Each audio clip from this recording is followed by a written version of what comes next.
வணக்கம் நண்பர்களே, முக்கிய செய்திகளை இந்த பதிவில் பார்க்க போகிறோம். என்ன செய்தி? அண்ணாமலைக்கு இப்போ மும்பை மாநகராட்சி தேர்தல் முடிவுக்கு பிறகு பாராட்டுகள் குவிந்து வருது. நம்ம வீடியோலேயே அந்த அப்டேட்டை நான் கொடுத்துருந்தேன். இப்போது அண்ணாமலையை பிடிக்காத ஒரு சில பேர் என்ன கோபத்தோட பதிவு போடுறாங்கன்னா, 10 வார்டில் மட்டும்தான் அண்ணாமலை கேம்பெயின் பண்ணார் மும்பையில். என்னமோ 29 மாநகராட்சியிலையும் பாஜகவுடைய வெற்றிக்கு அண்ணாமலையுடைய கேம்பெயின் தான் காரணம் அப்படிங்கிற மாதிரி எதுக்காக இப்படி வாரும் கும்பல் எழுதிக்கிருக்காங்க அப்படின்னு அண்ணாமலையை பிடிக்காத ஒரு சில பேர் பதிவுகள் போட்டுக்கிருக்காங்க. இதுக்கு பாஜகவினர் என்ன பதிலடி கொடுக்குறாங்கன்னா, 29 மாநகராட்சியில் 25 மாநகராட்சிகளை பாஜக கைப்பற்றியிருக்கு அப்படின்னு ரிப்போர்ட் வந்திருக்கு. மொத்தம் இருக்கக்கூடிய 2869 வார்டுகளில் 1400க்கும் அதிகமான வார்டுகளை பாஜக மட்டும் ஜெயிச்சிருக்கு. Landslide victory. இப்போது இந்த தேர்தல் முடிவு அப்படியே ஆப்போசிட்டாக வந்திருந்தா கெஸ் பண்ணுங்களேன்.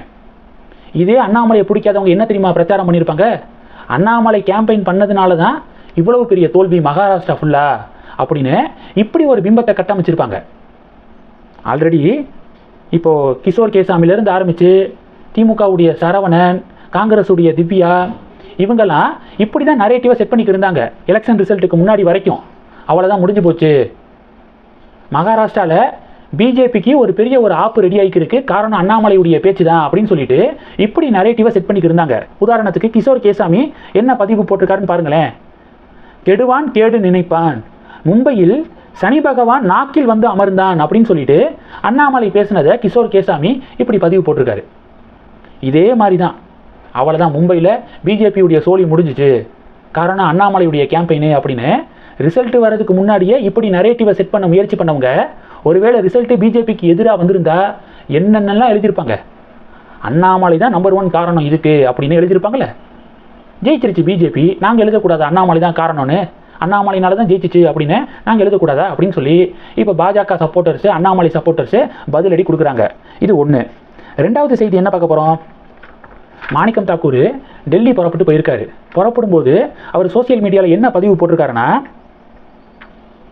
நம்மளுடைய உரிமைக்காக நான் டெல்லி போகிறேன், எனக்காக போல, தமிழக காங்கிரஸுடைய ஒவ்வொரு தொண்டர்களுடைய உரிமைக்காக நான் டெல்லிக்கு புறப்படுறேன், ஆட்சி அதிகாரத்தில் பங்கு அப்படிங்கிறது கட்டாயமாக வேணும் அப்படின்னு சொல்லிட்டு பதிவு போட்டிருக்காரு. இது மறுபடியும் திமுக காங்கிரஸ் இடையே பெரிய பஞ்சாயத்தை உருவாக்கியிருக்கு. சச்சின் பைலட் இருக்காருல்ல, காங்கிரஸுடைய மிக முக்கிய தலைவர், அவர் ஆட்சி அதிகாரத்தில் காங்கிரஸ் திமுக கிட்ட பங்கு கேட்கறதுல என்ன தப்பு இருக்குது அப்படின்னு நேற்று ஒரு கருத்து தெரிவிச்சிருந்தாரு.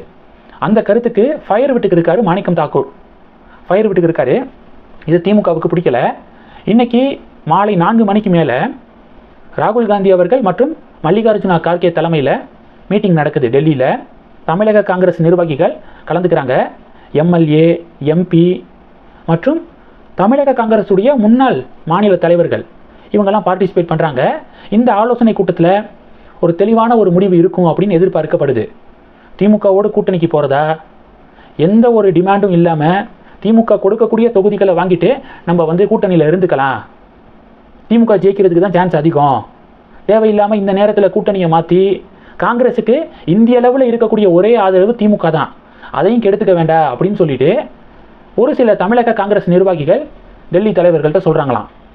ஒரு சில தமிழக காங்கிரஸ் நிர்வாகிகள் ரிஸ்க் எடுத்து பார்ப்போம், கூட்டணியை விட்டு வெளியே போவோம், ஒன்று ஆட்சி அதிகாரத்தில் பங்கு நம்ம கேட்கக்கூடிய தொகுதிகளை கொடுத்தா திமுகவோட இருப்போம், கொடுக்கலன்னா டாட்டா பாய்ன்னு சொல்லிட்டு போய்கிட்டே இருப்போம் அப்படின்னு இன்னும் சில காங்கிரஸ் நிர்வாகிகள் சொல்லிக்கிருக்காங்க. என்ன இன்னைக்கு மீட்டிங்கில் முடிவெடுக்க போகிறாங்க அப்படிங்கிறது தெரியலை, பொறுத்திருந்து பார்க்கலாம். ஆனால் என்னுடைய கணிப்பு என்ன தெரியுமா, விஜய் கூட்டணிக்கு போயிடுவோம் அப்படின்னு காங்கிரஸ் திமுகவை மிரட்டுற மாதிரி தெரியுது. அங்கே கேட்கக்கூடிய தொகுதிகளை கொடுக்கலனா, ஆட்சி அதிகாரத்தில் பங்கை கொடுக்கலனா விஜய் பக்கத்து போயிடுவோம் அப்படின்னு விஜயை வச்சு தொகுதி பேரத்தை கூட பேசுகிறதுக்கான ஒரு முயற்சி தான் காங்கிரஸ் பண்ணிக்கிருக்காங்க அப்படிங்கிறத நான் கணிக்கிறேன். ஏன்னா திமுகவை விட்டால் காங்கிரஸுக்கு வேறு யாருமே சப்போர்ட்டு கிடையாது. காங்கிரஸுடைய இன்னைக்கு நிலைமை என்ன? அதனால் புது வரவாக வந்திருக்கக்கூடிய விஜயை நம்பி காங்கிரஸ் ரிஸ்க் எடுக்க மாட்டாங்க அப்படின்னு நான் கணிக்கிறேன். உங்களுடைய கணிப்பு என்ன? கமெண்ட் பண்ணுங்கள். தொடர்ந்து கனெக்டில் இருங்க. அடுத்தடுத்து நிறையா பதிவுகளை பார்க்க போகிறோம். நன்றி.